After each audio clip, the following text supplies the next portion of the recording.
Вы смотрите новости в прямом эфире. В студии Сергей Михедов. Здравствуйте. Вот основные темы. Владимир Путин подписал указ о дополнительных экономических мерах по финансовой стабильности России. Сводный план тушения. В Якутии продолжается подготовка к пожароопасному сезону. Всеобщая поддержка. В Алёкпинске провели автопробег, посвященный признанию Луганской и Донецкой народных республик.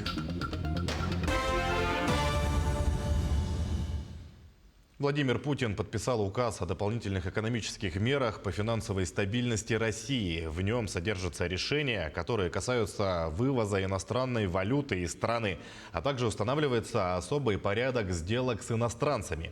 Так, со 2 марта запрещается вывоз из страны валюты более чем на 10 тысяч долларов, рассчитанной по официальному курсу Центробанка на дату вывоза. Также устанавливается особый порядок сделок резидентов России. Речь идет о сделках с акциями и недвижимостью для иностранцев. Напомним, накануне Владимир Путин подписал первый указ, вводящий ряд специальных экономических мер из-за антироссийских санкций. Сегодня складывается, я считаю, очень непростая, но решающая, важнейшая задача для будущего нашей страны, для будущего России. Все те мероприятия, которые сегодня проводятся в Украине, значит, прежде всего направлены на безопасность Российской Федерации, на безопасность ее граждан.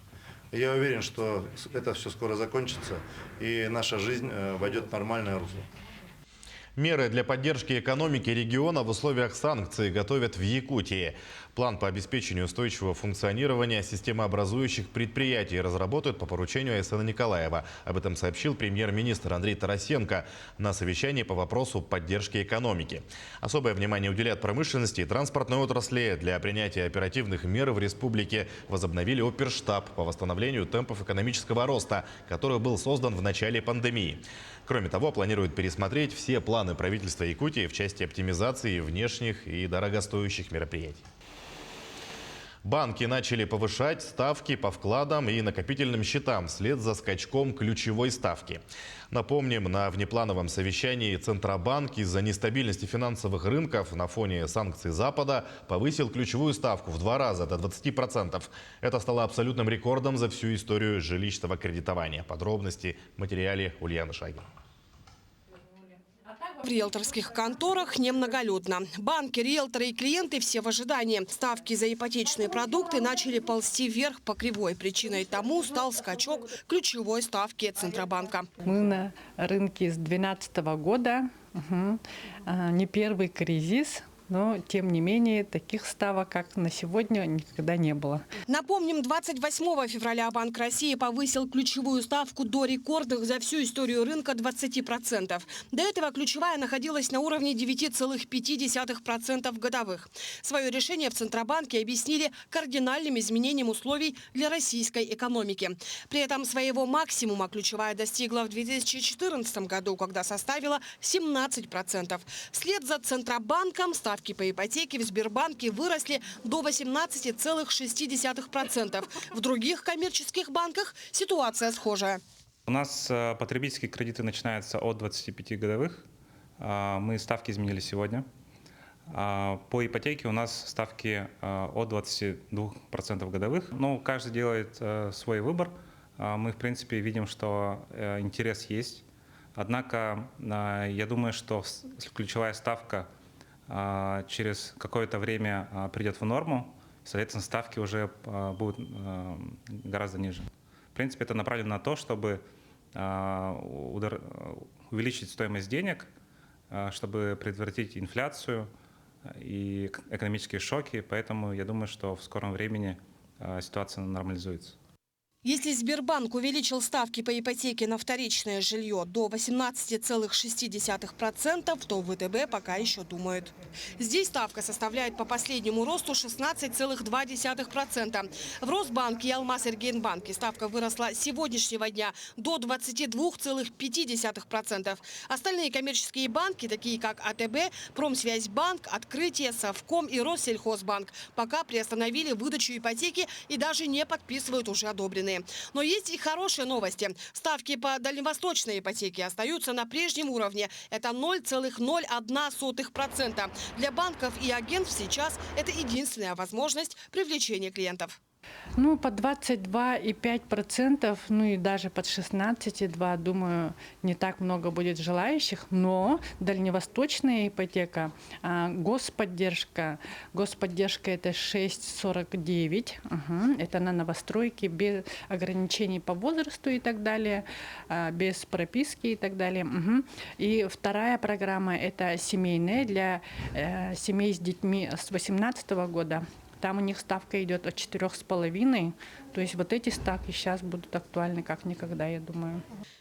При этом эксперты в строительной отрасли отмечают, что повышение ключевой ставки не повлияет на рост цен на строящееся жилье.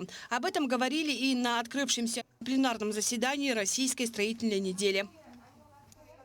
Что касается рынка жилья, здесь федеральные эксперты ждут падения спроса и цены, потому что рост ставок по ипотеке будет снижать доступность новостроек.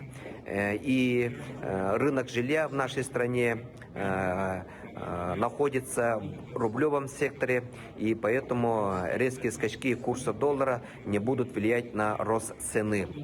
И руководством страны будут приняты меры поддержки строительной отрасли. Выступая на заседании Российской строительной недели, вице-премьер Российской Федерации Марат Хуснуллин отметил, что сейчас правительство страны готовит антикризисный план. В первую очередь он будет касаться недопущения обвала рынка жилья в стране, а также туда войдут и вопросы по поставкам стройматериалов, в том числе из азиатских рынков. Ульяна Шагина, Владимир Павлов, Якутск. Правительство России также запустило портал с проверенной информацией «Объясняем.рф». В условиях огромного количества слухов и фейков в интернете работает ресурс для публикации только официальной и проверенной информации, сообщил вице-премьер Дмитрий Чернышенко. Он объяснил, что ресурс «Объясняем.рф» будет работать по аналогии с порталом «Стоп-коронавирус.рф». На портале уже размещены ответы на вопросы россиян, которые были собраны из соцсетей по разным сферам. В Якутии продолжается подготовка к пожароопасному сезону. Ранее на региональном уровне был принят комплексный план тушения пожаров на год.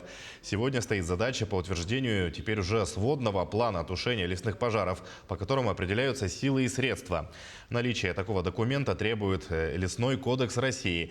Также у лесопожарных формирований начинаются тренировки. Работники авиалесохраны и Якутлесресурса проходят обучение и медицинские осмотры. Подведомственным учреждением Министерства экологии, лесопожарными формированиями являются Якутлесресурс, государственное автономное учреждение, и государственное бюджетное учреждение Якутская база авиационной охраны лесов. Как раз вот сегодня я выезжал в Хангалский район, в местность села Ой. Там как раз идет первые прыжки у авиалесохраны. Вот первые 38 новобранцев, которые прошли обучение, все теоретическую часть, практическую часть. В выходные уже были спуски с вертолета. Правительство Якутии отчиталось о работе перед жителями Татинского района. Вице-премьер Сергей Местников рассказал об основных достижениях прошлого года и о планах на этот год. Поступило около 100 вопросов на разные темы, от сферы ЖКХ до образования. Жителей района в основном волнует подключение частного сектора к отоплению, строительство детских садов, медицинских учреждений, берегоукрепительной работы, строительство, ремонт плотин, возмещение транспортировки сена, подготовка к весеннему паводку, лесным пожарам, подключение к скоростному интернету дальних сел Улуса.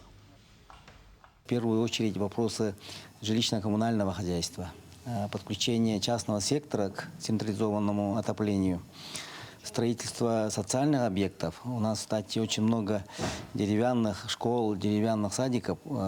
Их ремонт и строительство новых объектов социального значения.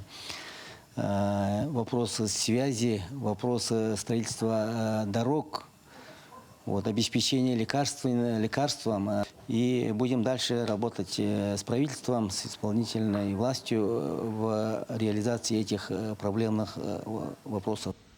Далее к эпидобстановке. Еще 1023 человека заразились коронавирусом в Якутии за минувшие сутки. Из них в Якутске 215, сообщает Оперштаб. В Алданском районе 108 заболевших, в Мегино-Кангаласском 89, в Мирнинском 61, в Нерюнгринском 55 случаев. Еще в 22 районах от 1 до 46 заражений. В кабинете рентгенологии поликлиники Покровска завершен монтаж и запущен в работу новый стационарный рентгеновский комплекс.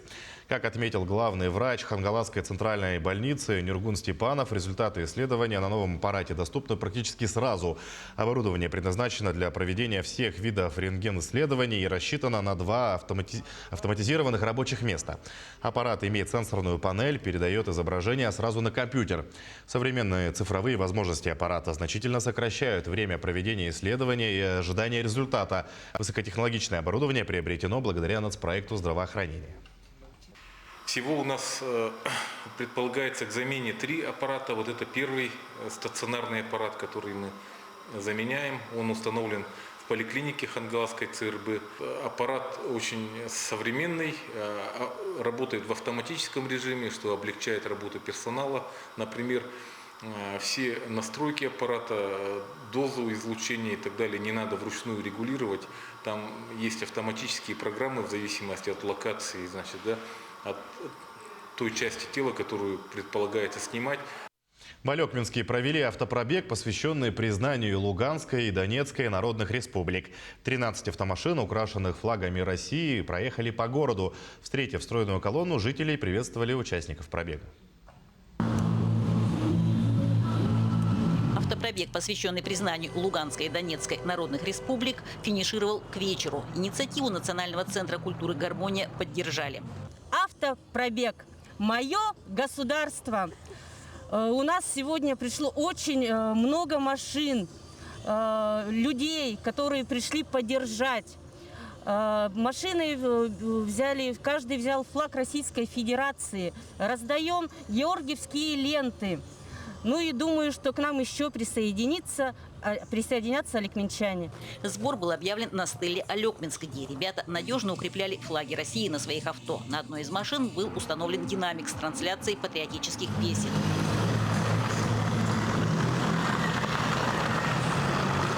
От стелы колонна проехала по городу до стелы в авиапорту, где, дав круг почета, поехала далее.